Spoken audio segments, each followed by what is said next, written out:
ইমামবাড়া সবচেয়ে ওপরে, এখানে আস্তে আস্তে হাঁপিয়ে গেছি। এই সেই বিখ্যাত ঘন্টা, এইখানে হচ্ছে সেই 3টে ঘন্টা, যেই ঘন্টাগুলো কিন্তু বেজে ওঠে। তো দেখতে পাচ্ছ এত বড় এই ঘন্টার জন্য, শুধু ঘড়ির ঘন্টা বাজার জন্য একটা আলাদা ঘর রয়েছে। অনেক রকমের ঝাড়বাতি রয়েছে এখানে। এই সিঁড়ি দিয়ে উঠতে গিয়ে যেমন দম বেরিয়ে গেছে, নামতে গিয়েও দম বেরিয়ে যাচ্ছে। এটা হচ্ছে সেই সূর্য ঘড়ি। সূর্যের আলো এখানে এসে পড়ার পরেই বোঝা যায় যে কটা বেজেছে। বৈচিত্র্যের মধ্যে ঐক্য সমস্ত মানুষ এবং জীবিত প্রাণীকে ঐক্যবদ্ধ হতে, পার্থক্য উপেক্ষা করেও একে অপরের সাথে বন্ধনে আবদ্ধ করতে শেখায়। আমাদের দেশ ভারতবর্ষ বৈচিত্র্যের মধ্যে ঐক্যের এক উজ্জ্বল উদাহরণ। ভারতে বিভিন্ন ধর্ম, সংস্কৃতি, বর্ণ প্রভৃতি মানুষ একসঙ্গে বসবাস করে আসছে। ভারতবর্ষে এমন অনেক জায়গা আছে যেখানে জাতি ধর্ম নির্বিশেষে সবাই মিলে যাওয়া যায়। আজকে আমি তেমনই একটি জায়গার সন্ধান কিন্তু তোমাদের জন্য নিয়ে এসেছি। জার্নি উইথ মিনময় চ্যানেলের আরও একটি নতুন ভিডিওতে তোমাদের সবাইকে স্বাগত। আমি এখন রয়েছি হুগলি জেলার ইমামবাড়াতে, যেটার ঐতিহাসিক গুরুত্ব কিন্তু ভারতের ইতিহাসে অপরিসীম। 1841 সালে মোহাম্মদ মহসিন এটির নির্মাণ শুরু করেছিল, যেটার নির্মাণ কিন্তু শেষ হয়েছিল 1861 খ্রিস্টাব্দে। তো চলো আমি ঘুরে দেখাচ্ছি তোমাদেরকে হুগলির ইমামবাড়া। হুগলির ইমামবাড়া এসে তোমরা কি কি দেখবে। ব্যান্ডেল স্টেশন হচ্ছে হুগলি ইমামবাড়া সবচেয়ে নিয়ারেস্ট স্টেশন। সেখান থেকে তোমরা কিভাবে আসবে, এন্ট্রি ফিস কত, যাবতীয় তথ্য কিন্তু আমি আমার এই ভিডিওর মাধ্যমে তোমাদের সামনে তুলে ধরবো। তো ভিডিওটি স্কিপ না করে শেষ পর্যন্ত দেখতে থাকো। আর চ্যানেলে যারা নতুন তারা অবশ্যই চ্যানেলটি সাবস্ক্রাইব করে পাশে থাকা বেল আইকনটি প্রেস করে দেবে পরবর্তীকালে এই ধরনের ভিডিও সবার আগে দেখার জন্য। আর ভিডিওটি যদি ভালো লেগে থাকে অবশ্যই লাইক করতে কিন্তু ভুলবে না। আর কমেন্ট করে জানাও তোমরা কে কে হুগলির ইমামবাড়া এসেছো আর কে কে আসবে এবং কবে আসবে। ইমামবাড়ায় যেতে গেলে তোমাদেরকে চলে আসতে হবে হুগলি জেলার ব্যান্ডেল জংশন রেলওয়ে স্টেশনে। রেলওয়ে স্টেশন থেকে 1 নাম্বার প্ল্যাটফর্ম দিয়ে বাইরে বেরিয়ে আসলেই তোমরা অটো পেয়ে যাবে ইমামবাড়ায় যাওয়ার জন্য। মাথা পিছু 30 টাকা করে দিয়ে তোমরা কিন্তু পৌঁছে যেতে পারবে ইমামবাড়ার একদম সামনে। ব্যান্ডেল স্টেশন থেকে ইমামবাড়ার দূরত্ব প্রায় 3 কিলোমিটার। হুগলি ইমামবাড়া ভারতের পশ্চিমবঙ্গ রাজ্যের হুগলি জেলায় অবস্থিত একটি শিয়া মুসলিম ইমামবাড়া ও মসজিদ। 1841 সালে মোহাম্মদ মহসিন ভবনটির নির্মাণ কাজ শুরু করেছিলেন এবং 1861 সালে নির্মাণ শেষ করেছিলেন।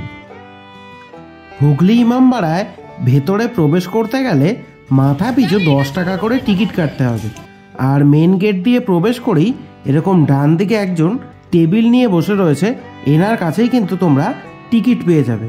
মাত্র 10 টাকা দিয়ে তোমরা টিকিট কেটে এই ঐতিহাসিক জায়গায় কিন্তু প্রবেশ করতে পারবে। আর সামনেই দেখো এরকম হুগলি ইমামবাড়া এবং মোহাম্মদ মহসিনের অনেক কিছুই কিন্তু লেখা রয়েছে। হুগলির ইমামবাড়াটি দোতলা, যার প্রবেশদ্বারের ওপরেই রয়েছে একটি দীর্ঘ ঘড়ির টাওয়ার।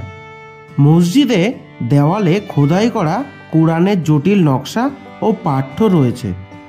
মসজিদের অভ্যন্তরটি মার্বেল, মোমবাতি এবং ঝুলন্ত লণ্ঠন দ্বারা সজ্জিত।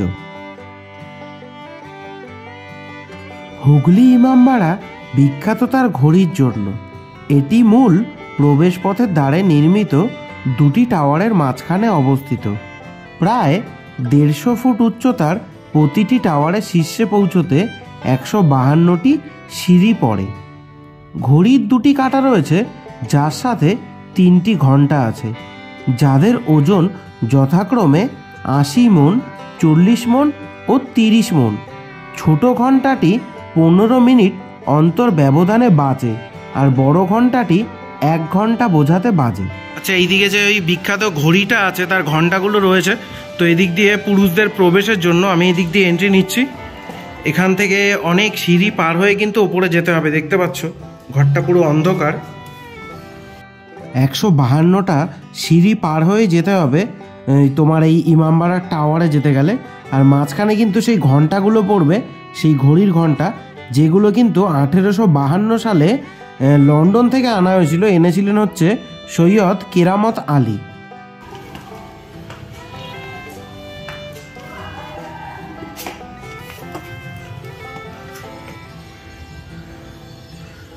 এই হচ্ছে ইমামবাড়ার ছাদ। আর ওই পারে দেখো জুবলি ব্রিজ দেখা যাচ্ছে। দারুণ একটা ভিউ কিন্তু আসছে এখান থেকে। এটা যদি এখন লক করা রয়েছে, তো এদিকে একটা সিঁড়ি রয়েছে, এদিক দিয়ে চলে যাই। তো এই সিঁড়িগুলো দিয়ে উঠতে উঠতে প্রথমেই তোমরা যেই দরজাটা দেখতে পাবে সেটা কিন্তু ওই ইমামবাড়ার ছাদ। আর তারপরে যেই দরজাটা তোমরা দেখতে পাবে সেটাই হচ্ছে ঘন্টাঘর, যেটা দেখার জন্যই কিন্তু এই এত কষ্ট করে উপরে উঠে আসা। তো আমিও আসলাম এখানে। সত্যি কথা বলতে যাদের পায়ে ব্যথা, না ওঠাই ভালো। আমারটাও ঠিকঠাক, তারপরে এত কষ্ট হচ্ছিল। এই যে বিখ্যাত ঘন্টা,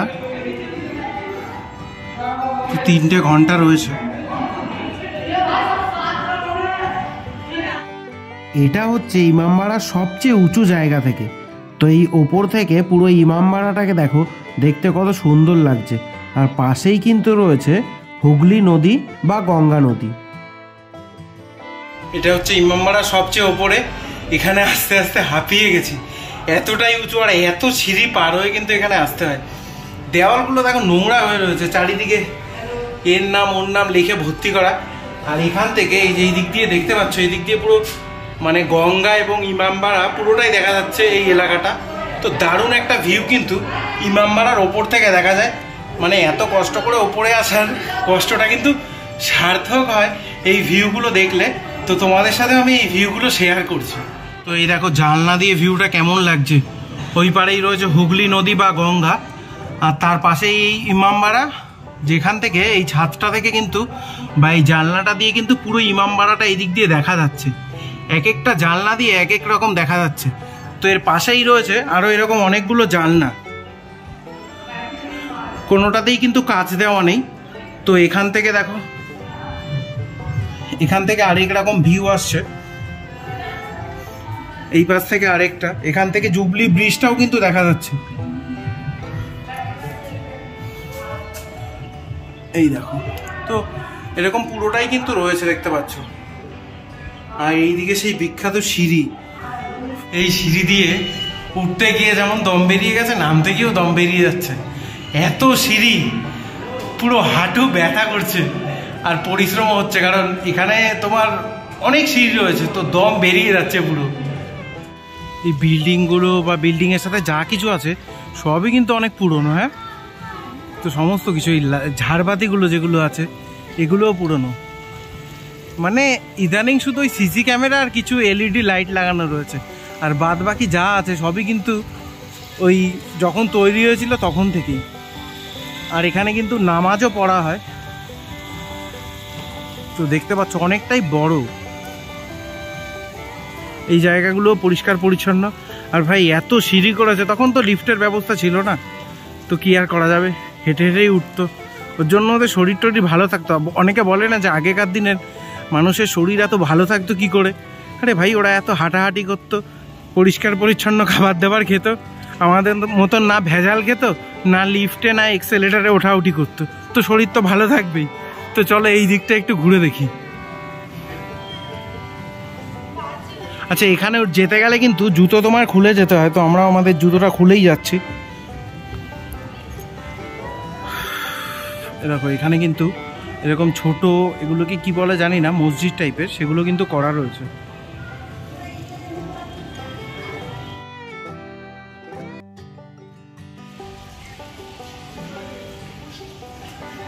এটা হচ্ছে উপাসনা গৃহ। আর এখানে হচ্ছে তোমার ভিডিও এবং ফটো কিন্তু বারণ আছে, মানে একদম কঠোরভাবেই নিষিদ্ধ। তো বাইরে থেকে যতটা দেখানো সম্ভব হচ্ছে আমি দেখাচ্ছি। ভেতরটা হচ্ছে দারুণ দেখতে। আর সেই সাথে আরবি ভাষায় কিন্তু বিভিন্ন ধর্মের কথা এখানে কিন্তু লেখা রয়েছে। এই দেওয়ালটায় অনেক রকমের ঝাড়বাতি রয়েছে। এখানে মৌলানা সাহেব এবং যারা এখানে নামাজ পাঠ করে তাদের জন্যই কিন্তু এই জায়গাটা প্রার্থনা গৃহ যেটাকে বলে, বা নামাজ পড়ার জায়গা, তো সেটাই কিন্তু এই জায়গাটা। 1841 সালে তৈরি হয়েছিল, তো এখনও অনেক সুন্দরভাবেই রয়েছে বলাই যায়, মানে দারুণ কাজ। কিন্তু তাও কিছু কিছু জায়গার প্লাস্টার কিন্তু খসে পড়ে। দিয়ে গেলে হচ্ছে সেই সূর্যঘড়ির দিকে যাওয়া যায়। তো এখন তো সূর্য রয়েছে, চলো সূর্যঘড়িটাও দেখি। সপ্তাহের প্রত্যেকটি দিনই কিন্তু এই ইমামবাড়া খোলা থাকে সর্বসাধারণের জন্য, সকাল 8টা থেকে বিকেল 5:30 পর্যন্ত।